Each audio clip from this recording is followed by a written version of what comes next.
Hello, good evening. You're welcome to tonight's talk, and welcome to you who are listening, watching online. Tonight's topic is understanding defense mechanisms. And the idea behind is that rather than use defense mechanisms, we can actually enjoy all life's experiences. To take us through the talk is Nina Buchanan. Nina's been studying and teaching Raja Yoga for 26 years. And since I've known Nina, she's really been an inspiration to many of us on this spiritual path. So it gives me great pleasure to welcome you, Nina. Thank you.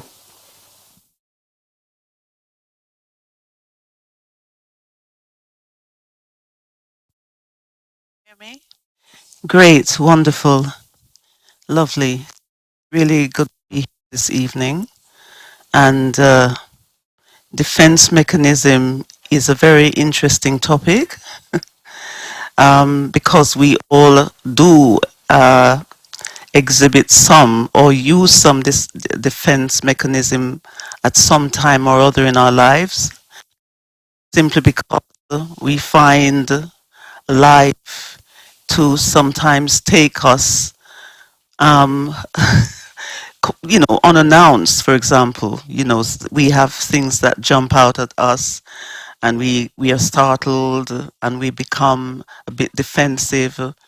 But that doesn't mean that we cannot do anything about it, because really, if we use that kind of behavior trait over a very long period of time, obviously it will have an impact on the soul's ability to express itself through the body. So Sigmund Freud and his daughter, they're the founders of psychology.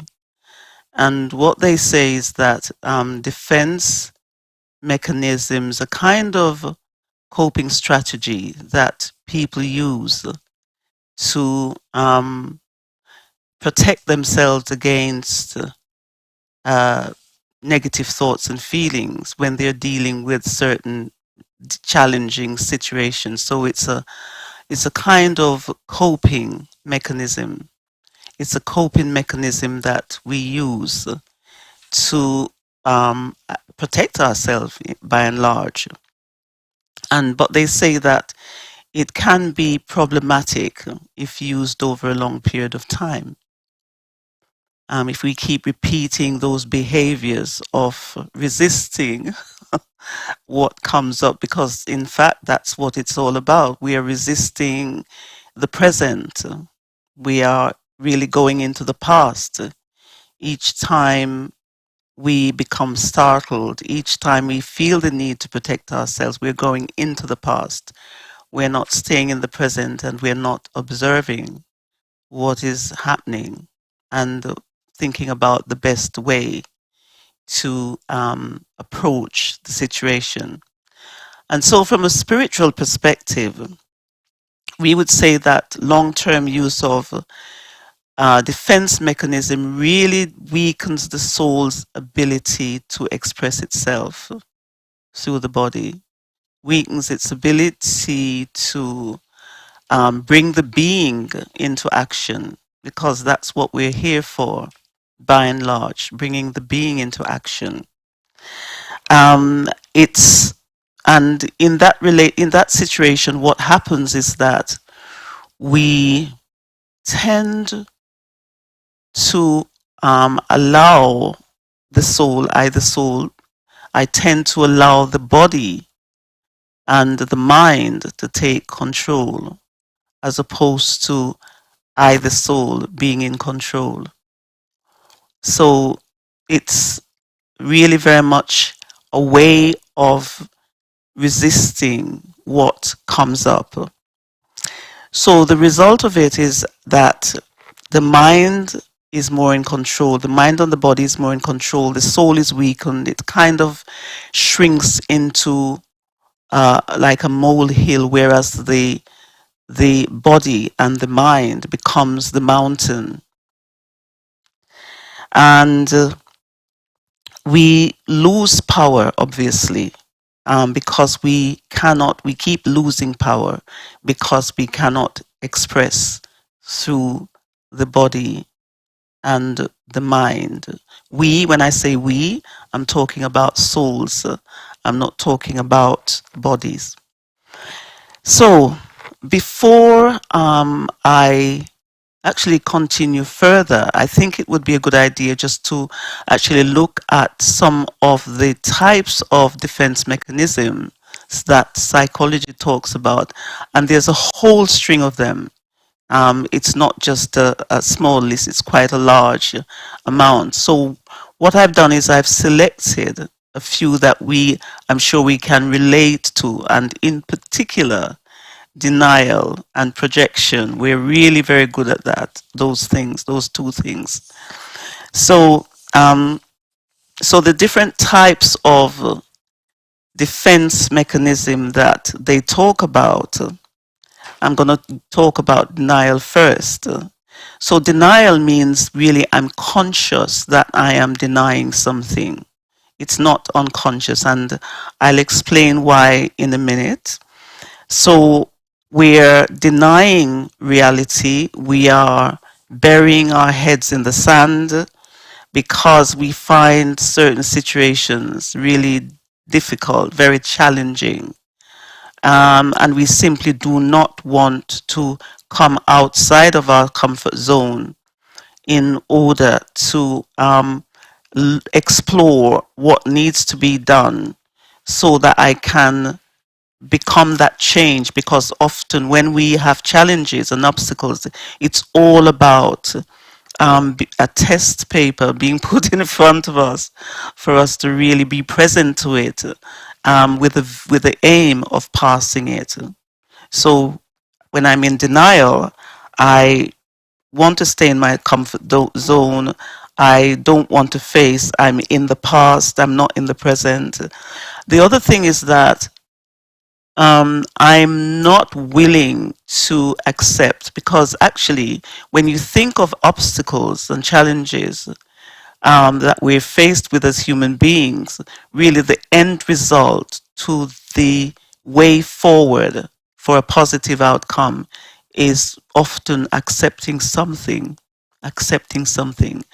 And we all see acceptance as bringing with it pain and discomfort. So that's what stops us from actually going forward. That's what stops us from really being present. So the next one that I want to talk about is repression. That's another type of defense mechanism. And repression is unconscious. I said that it's almost the same as denial. And the only difference between the two is that one is conscious. I'm consciously denying. I'm consciously resisting a situation. And I'm finding as many ways as possible to stop myself from really focusing on it. Repression, on the other hand, is to do with for example, an example is childhood abuse or trauma.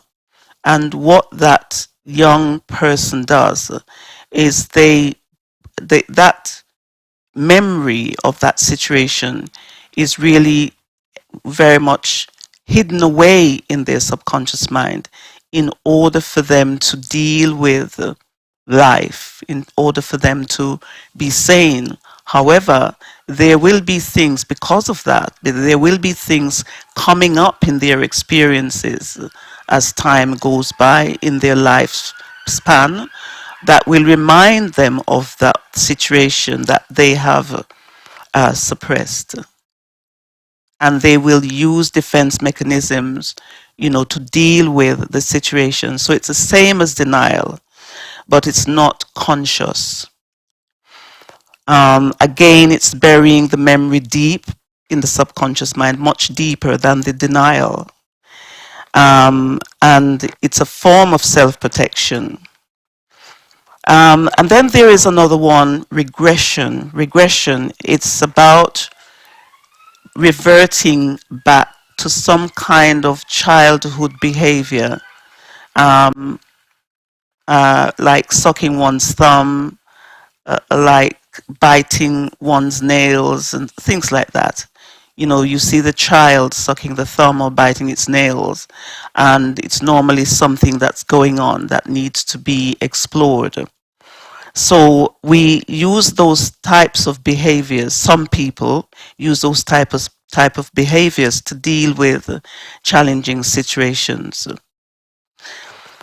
And in fact, it's a kind of comfort. It's a way of comforting the self, because the child does that. The child comforts itself by sucking its thumb, or it may have a blanket, its comfort blanket that it keeps, twiddling at and putting to its face. It's a way of comforting itself when its needs cannot be met externally.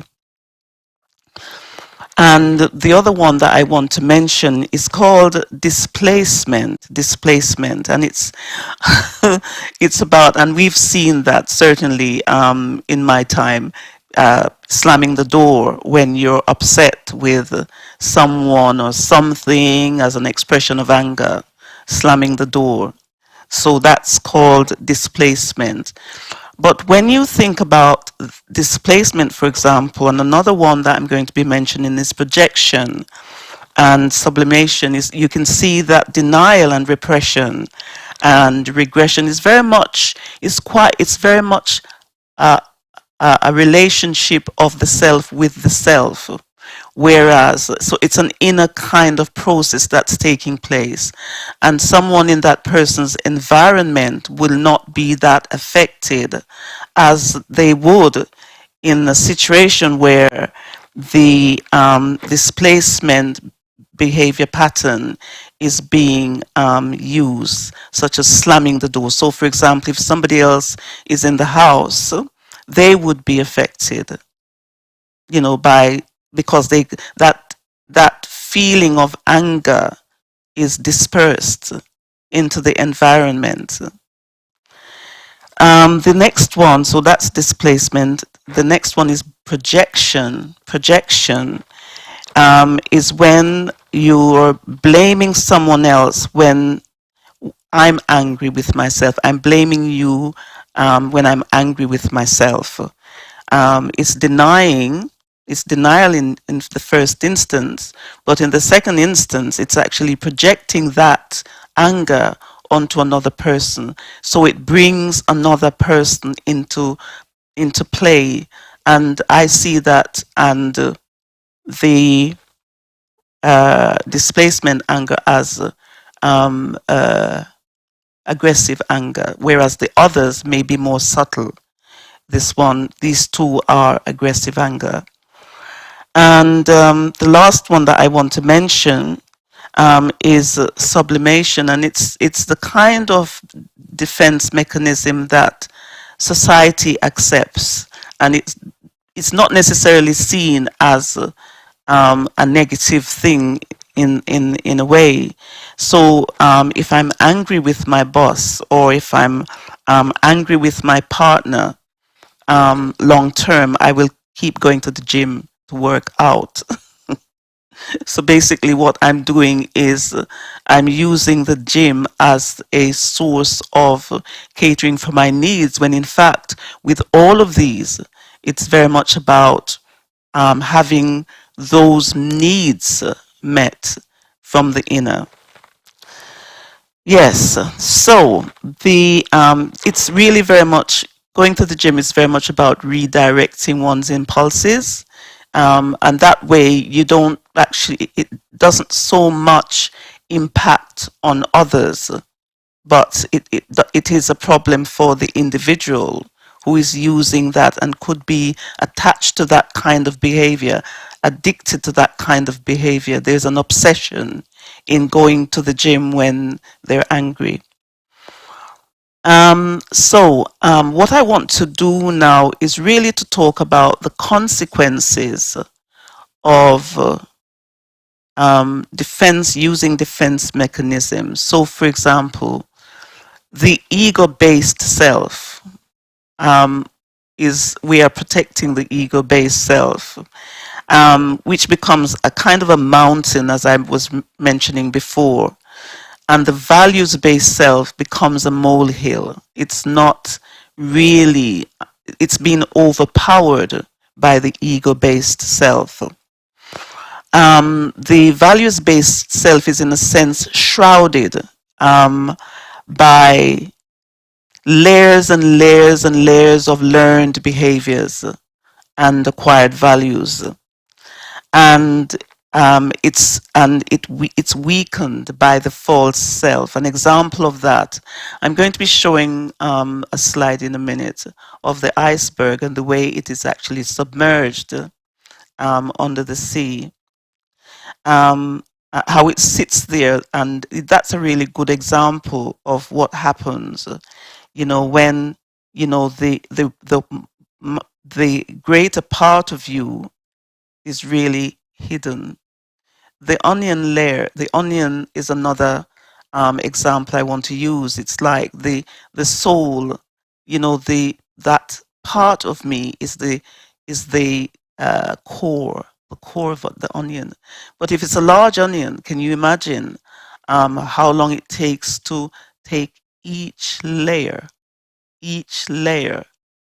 off, peel each layer off until you get to the core? It's quite a journey.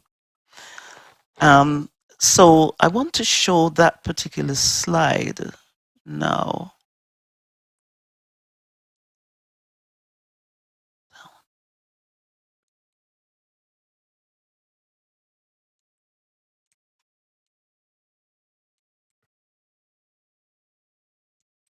Right. So basically, I'm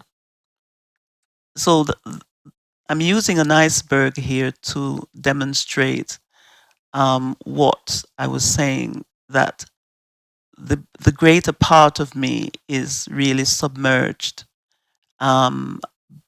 underneath the sea. I cannot see it.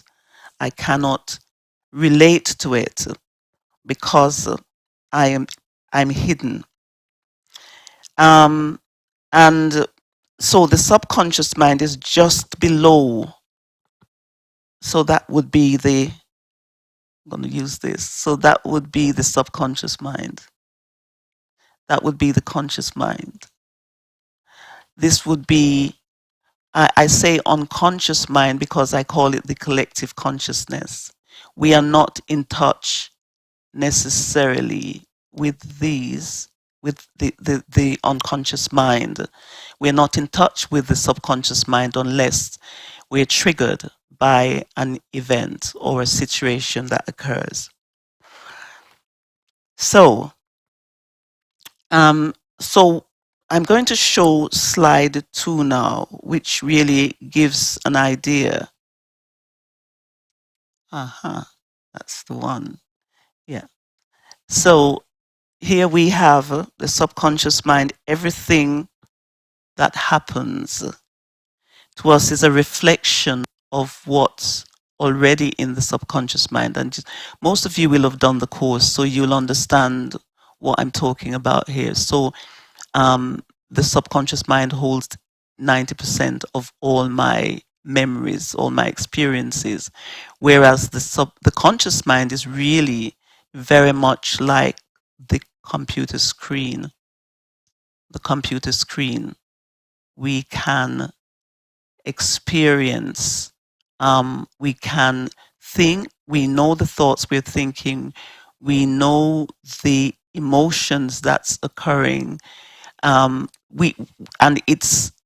it's really very much 10% of what is actually taking place at a deeper level.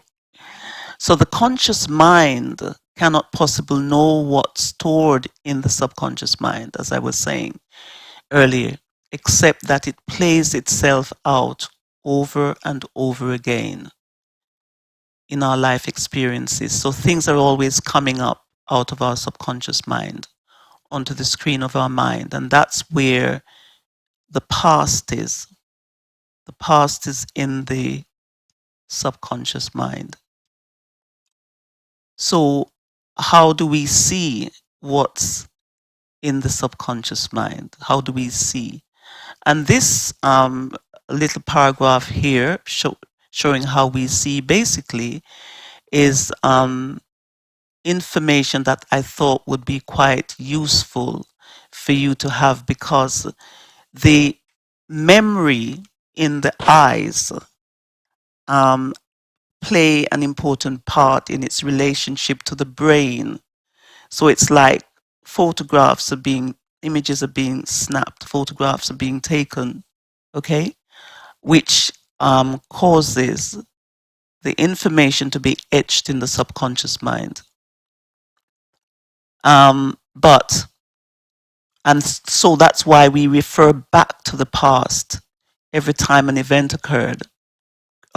We refer back to the past because, so for example, trauma, okay, and something traumatic has taken place in the now, in the present.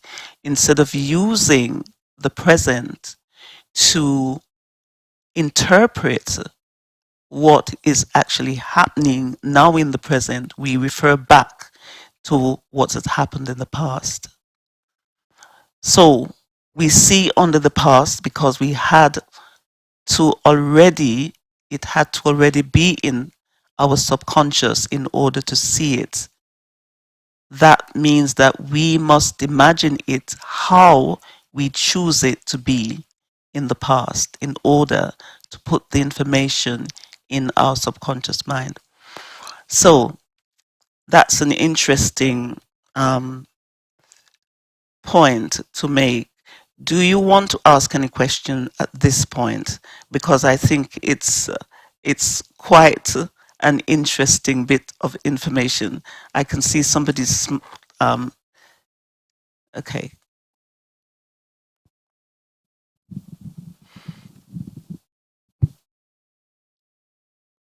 How do we change the imprint in the subconscious mind? Indeed, yes. Yes. And I will be talking about that in a Okay. minute. Yes, it's part of the conversation. Thank you. Okay. So how is the next point I have actually, because I've got a list of things I need to talk about and I won't remember them if I don't make a note of them. So how do we know what we are? How do we know that we're using the defense mechanism? How do we know? Because often, because we may have used them so often, they become unconscious to the extent where we simply, for example, if I keep thinking a thought over and over and over and over, and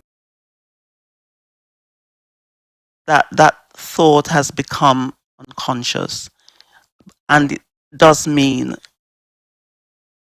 that I'm thinking that thought is actually controlling my life. That thought is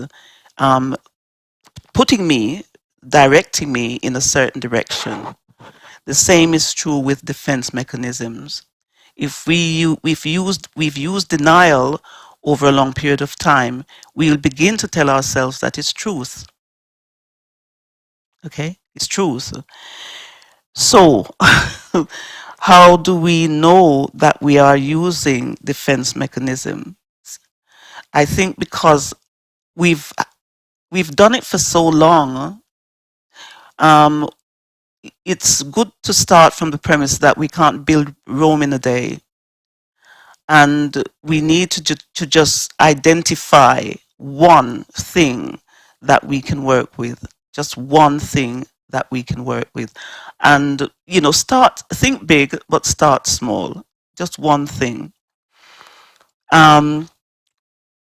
We all use defense mechanisms to a greater or lesser extent, and not to say that they're good because they block the soul's expression, but some defense mechanisms like displacement and projection are damaging to the self and the others, really damaging to self and others. So I'd like to work with one at a time. It's very, very important to work with one at a time. It's the best place to begin is with denial, I would say. Denial. Because it is so common. It is so, we do that. We deny something, I would say, at least every hour of the day, if not more. So, for example, I see something and I say to myself, I didn't see that. And then I think, okay, have another look to see if what you saw was important for you to understand, know something about. So it's really very much about paying attention to yourself on a regular basis, just really every minute of the day. What am I thinking? What's going on for me? How am I feeling? What am I thinking? How am I feeling? The first question is, how am I feeling? Because I don't know what I'm thinking because I'm used to thinking habitually. So the feeling is what tells you what you're thinking. So what am I feeling? Okay, I'm feeling a bit bored. So what is the thought that causes the feeling? Because it's always the thought that causes the feeling. Always the thought. And often the thought is unconscious. And so you can ask yourself as also, to what extent do I avoid acceptance of difficult situations? Meaning that, to what extent do I avoid being in the present? If we're really very, very careful and committed to change, we will be able to connect with that question and be able to answer that question if we're really committed to self-change. Um, really, passive aggressiveness is another thing that we do as a behavior pattern from time to time. And what's passive aggressiveness? Passive aggressiveness is indirect anger. When I'm angry with myself and I deny that I'm angry with myself and I dump on someone. Avoidance, for example, I'm just listing some of them that you can identify for yourself. Avoidance is avoiding people and situations. We do it a lot, and a lot of the time unconsciously, because we're so used to avoiding people that when we've decided to avoid another person, it's easy. It's just easy. And I'm not talking about what people do. I'm talking about it because I have a practical experience of what I'm talking about. Acting out. Acting out means when you shout or and you slam the door instead of telling somebody that you're not happy. In fact, it's one of the things that we avoid. We avoid communicating with people, just basically saying, this is how it was for me. Not necessarily to blame the person, but to really generate a conversation where you can share in a very loving way. We don't do that. We use the defense mechanisms to avoid people. The other thing that I want to say is that fear is the root of defense mechanism. Fear. We are afraid of feeling uncomfortable. We are afraid of feeling what we would call pain, emotional pain. We are afraid of losing our pride. It's a way of protecting the self from negative thoughts, feelings, and behavior. And I'm just going to touch on fear a bit before I finish. Actually, I'm looking at the clock. Just to say a few more on fear. Fear, when there is fear, the present moment is regarded as an obstacle that we need to get beyond. Yes, I mean, fear is built into our DNA as human beings. And yes, of course, we can see where often, fear is something that stops me from being run over by a vehicle. I see a vehicle coming, and there's a particular trigger that occurs that really propels me to run. Fear stops me from burning myself. But I mean, there are those other aspects of our relationship to fear that we need to look at that stops us from empowering ourselves. I hope that makes sense. So we really need to get beyond that. We need to get beyond it. We go into the past to interpret a great deal of what happens in our lives. So, um, I want to just talk about how do we reinvent ourselves, and I think this is what you might be very interested in knowing. How do we reinvent ourselves?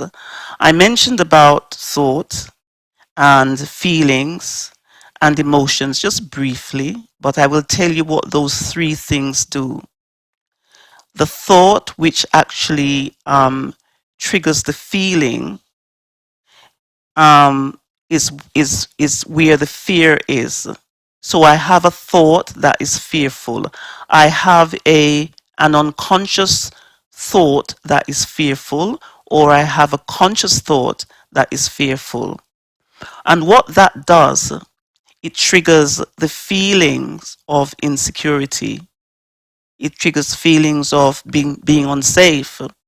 And of course, when we're in that zone of feeling unsafe and insecure, what we tend to do is to put up a guard quite naturally. That's how we operate. And that leads to, it triggers the emotions that we express. And the emotions are the defense mechanisms, the emotions. I talked quite a bit about anger. Anger is an emotion. Fear is an emotion. Okay? And what those three things are telling us, the thought, the feelings, the emotions, which lead is the defense mechanism, is that it's a cycle that reinforces behavior. It's a cycle. The thought, feelings, emotion that reinforces behavior. So, how can I change the behavior pattern? That's what you're interested in, isn't it? How can I change the behavior pattern, at least in one area of defense mechanism? And what we need to do is we need to understand that the soul already knows everything. The soul already knows everything. The soul knows that it's actually weakened. The soul knows the patterns that we are using to live our lives rather than to use its energy. So the experiences we keep repeating again and again is showing you your life experiences. The cycle you keep repeating over and over and over again until you realize the lesson. And it doesn't really mean you're that. That's the most important thing. That is the most important thing to change. Do not think you are the defense mechanisms. Do not think you are the negative thoughts and feelings. Do not think any of that. If you can see them in a really detached way, that is the way to transform yourself. So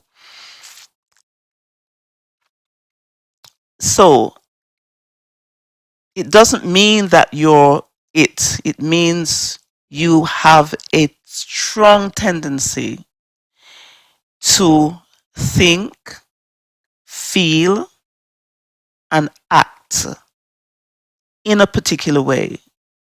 I had to write this down actually. It means that you have a tendency to think, feel, and act in a particular way. It's not your identity at all whatsoever. And actually, that's what stops us from self-transformation. We think we are the negative thoughts, feelings, and behaviors. You know, really, as an essential point, do not think you're it. The thing is that if you hate, looking at the time, if you hate something, you're attracting it to you. So, for example, if I hate vegans, right? What I'm doing is I'm magnetizing them to me, not because I want to, but because I have a strong reaction to vegans. This is very, very important. Yeah, very important. Okay. I'm not going to use that slide. I was going to use another slide, but I'm looking at the time and the things I want to. This is basically telling you what's in the subconscious mind. I think just have a quick look at it. So, whatever we plant in our subconscious minds and nourish with repetition and emotion will one day become a reality. So it's that repetition that I talked about.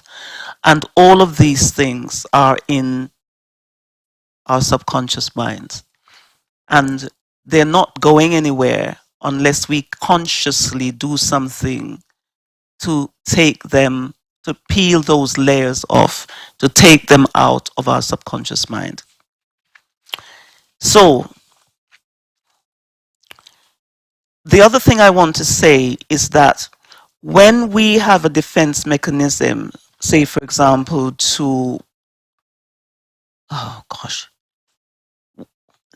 a mother, for example, in denial about her child dropping out of school, pretending that she doesn't know it.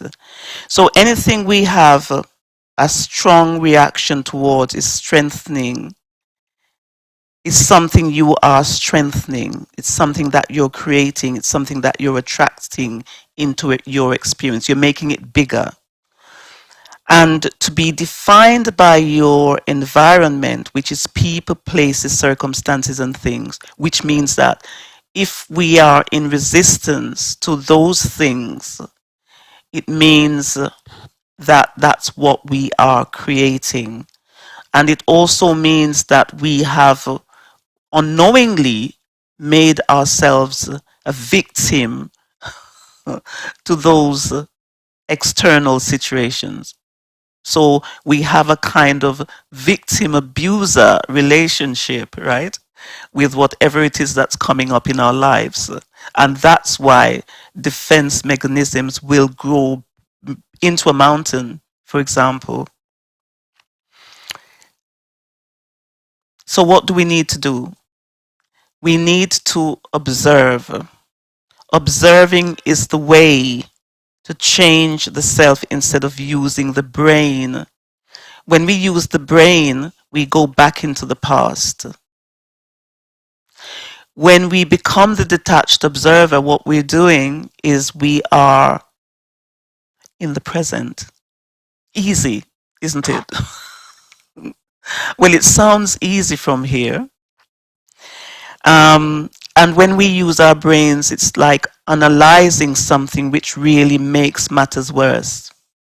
Worse.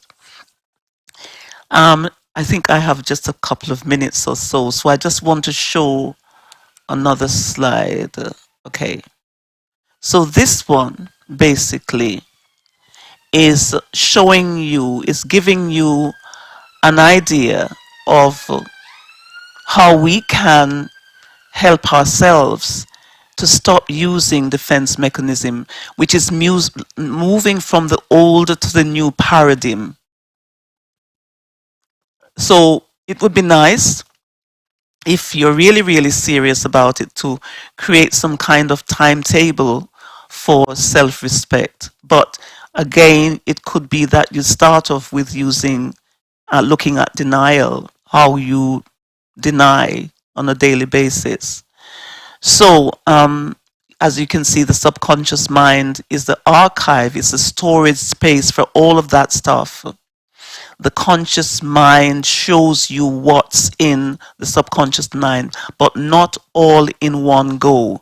It shows you bit by bit as things come up in your life, what's in the subconscious mind.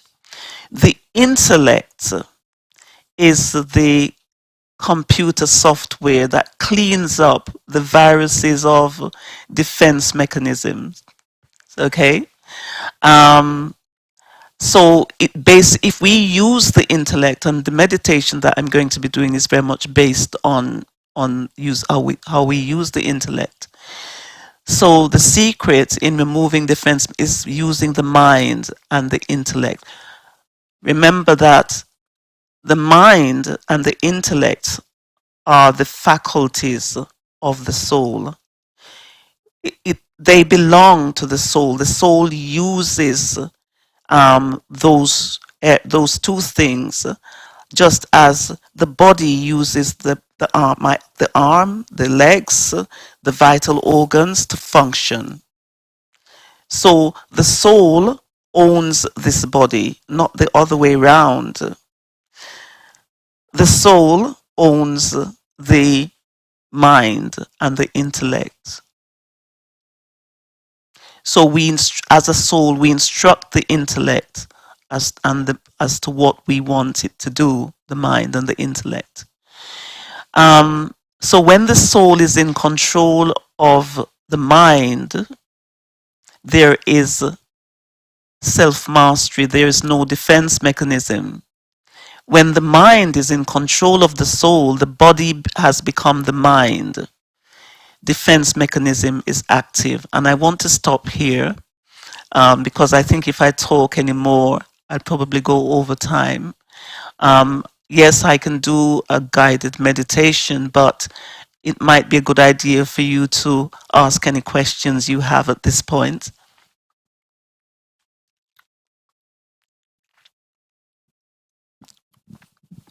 Hello. Hi, sister. Uh, Quite a beautiful concept you explained, actually. Yeah. So, on the second one, I have the question like, when your mind is in control of the soul and the body has become the mind and defense mechanism active. So, what I have observed in myself only, my defense mechanism get active, yeah. And to come back to and sometime my soul is in the control. And what I've observed, my defense mechanism is so strong that it takes the control back. Yeah. So I have to push myself to go back. Yeah. So is there any easier way we keep on coming to the soul? Because when I am in my soul, whenever my mind is not guiding me, so I'm more content and more relaxed. But when I'm in control of my defense mechanism, it's saying like more anxiety, looking for a lot of things, then my body and my mind is not at the peace. So Yes. is there any easier way we can come back to the natural state, which is our soul control? Yes. Well, it's interesting, but I kind of touched a bit. I may have said it once, mentioned the word once. You talk about what you shared is very much about when your needs, when you have unmet needs, for example, is when you are outside of, your innate awareness and you are experiencing anxiety, stress, or whatever it is.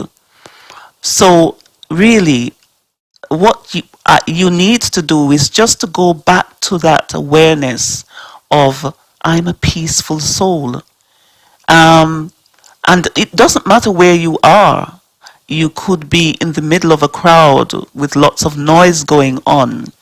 I mean, those things should not really stop the soul from connecting, from you connecting with the soul, because the soul is simply listening. at every moment for you to ask for help. And when you say, I am a peaceful soul, what you are automatically doing is you're catering for your unmet needs. You are using the soul, you're not using the mind. You realize that you're in the zone of using the mind, and you think, okay, out of here, let me get out of here. The power to withdraw. I don't know if you've taken the Raj Yoga meditation course, but I'm referring to the 8 powers here. The power to withdraw is about really moving away from that space through just switching your attention. You're basically just switching awareness. Who am I? Question. When you find yourself in such difficulty, ask yourself the question, who am I? Who am I? I'm a soul. And you begin to have that kind of inner dialogue with yourself that gradually brings you back to center.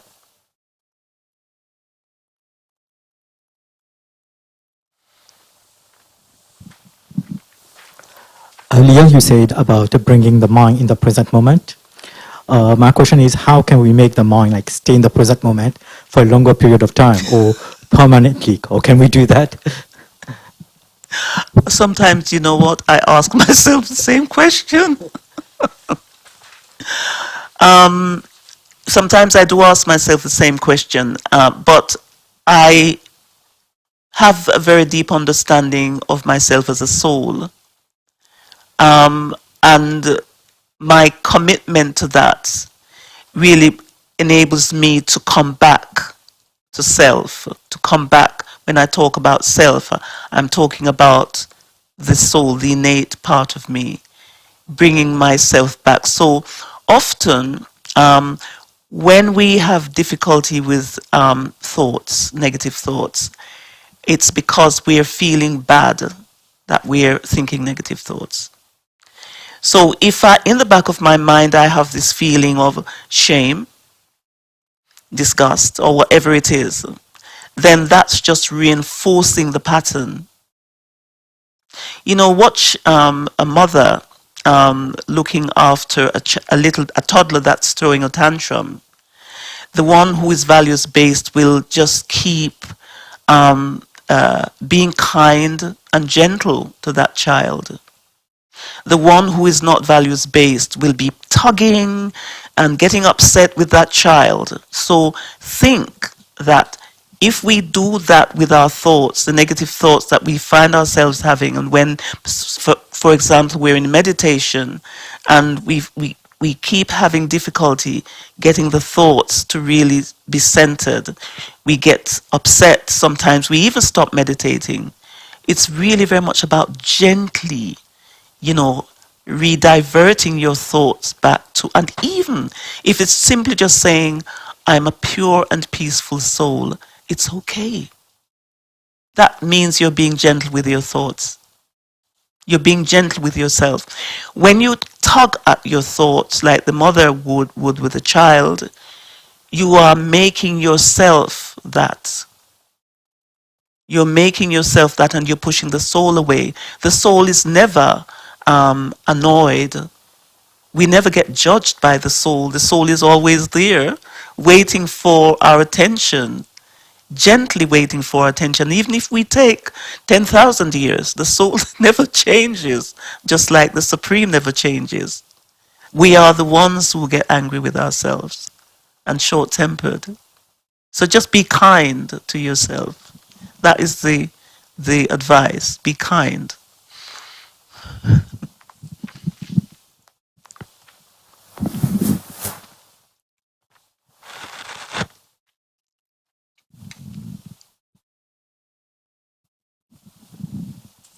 More questions? Yeah, of course. So you explained a term over there, like the people you don't like, they usually come in your life. Yeah? People you what? You don't like someone. Yeah, they come in your life, yeah, yes. I'm working in a project right now, and there are a lot of people who keep on pushing my button. I don't like working with such people. But I hate working there, but I have to. So, and the more I retaliate, the more situation get worse. Yeah. So how to avoid it? Like, I don't want to work there because I don't like the nature or probably the behavior they have. So how to avoid it? Like, what's the solution of it? Well, actually, it's interesting. You say you don't like the job, but you know you have to be there.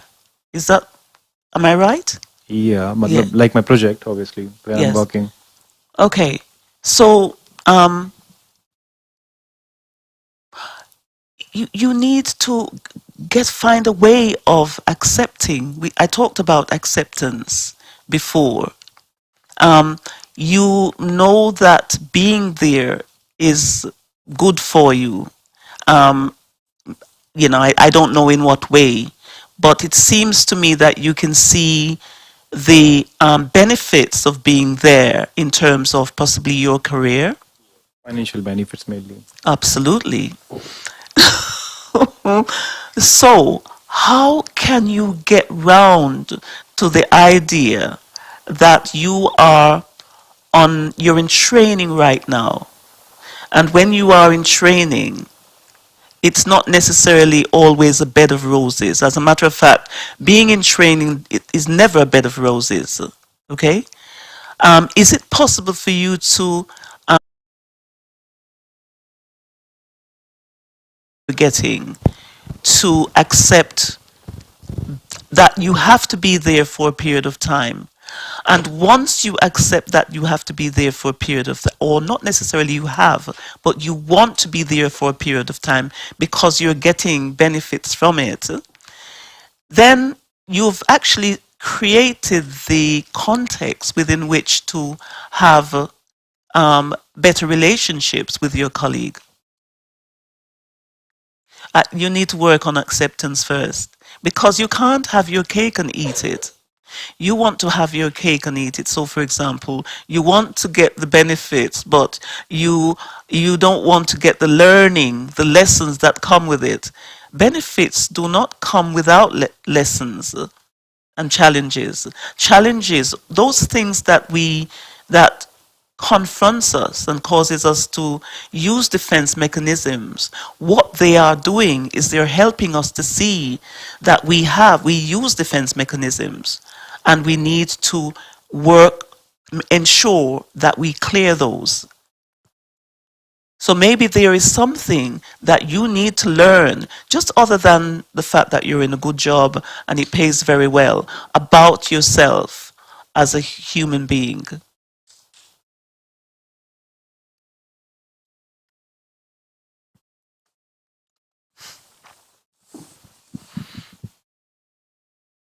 Okay. Yes, okay. So thank you, Rose, and thank you for the questions. Beautiful questions. Um, yes, we could spend more time on it, but time flies, isn't it? And time is the master. Okay, so make yourselves comfortable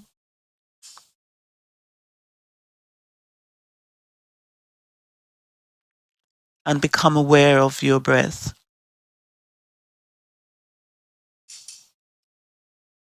as you feel the breath moving in through your nostrils and flowing through your diaphragms. Just use each breath to become still. And as you observe your breath flowing in and out of your nostrils like the ocean waves, moving in and out, just notice that the breath is the life force, it's the vehicle that takes you from the outside, from outer awareness to inner awareness. That place within you where you are in control. I, the soul, is in control. Just notice how the breath takes you deeper inside yourself, away from the noise, the hustle, the bustle, the negative thoughts and feelings, and you are at peace with yourself. You are in your protective space where no one can come unless they are invited. Breathing in, breathing out. Just feel the subtle energy of the inner being, the point of light that you are, going deeper and deeper and deeper still. And each time you catch yourself going back to the past, just be prepared to ask yourself, am I in this moment allowing myself to be defined by a memory of the past? Or am I allowing myself to be defined by a vision of the future,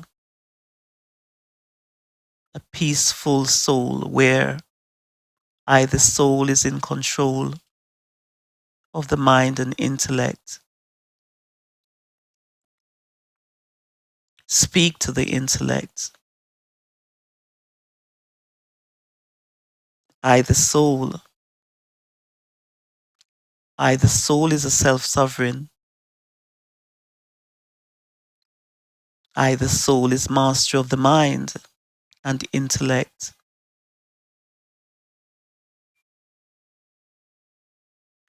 You are here to serve me. So do what I tell you to do.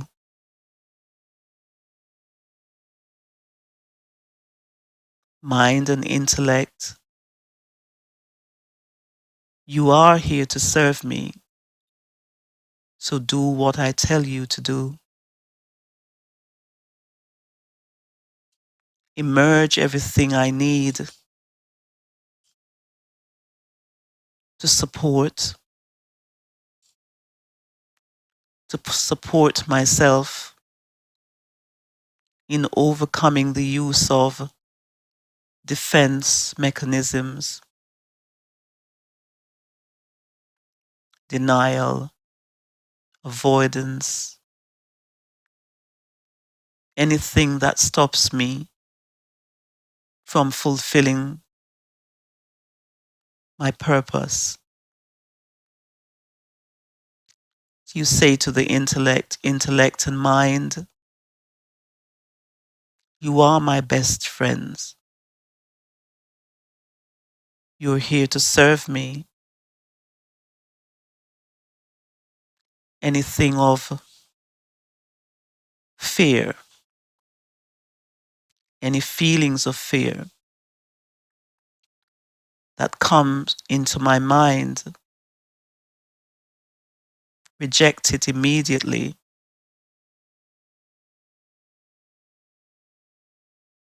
I am master of mind and intellect.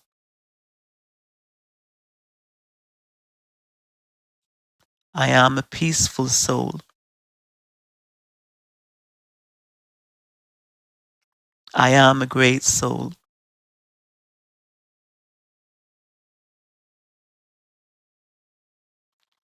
Om Shanti.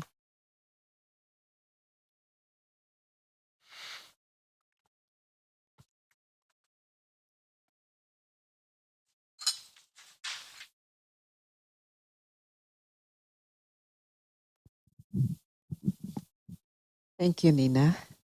And we hope you'll come back again soon. And thank you so much for coming as well. Thank you. What I picked from the talk was actually your response to the brother's question, and the answer was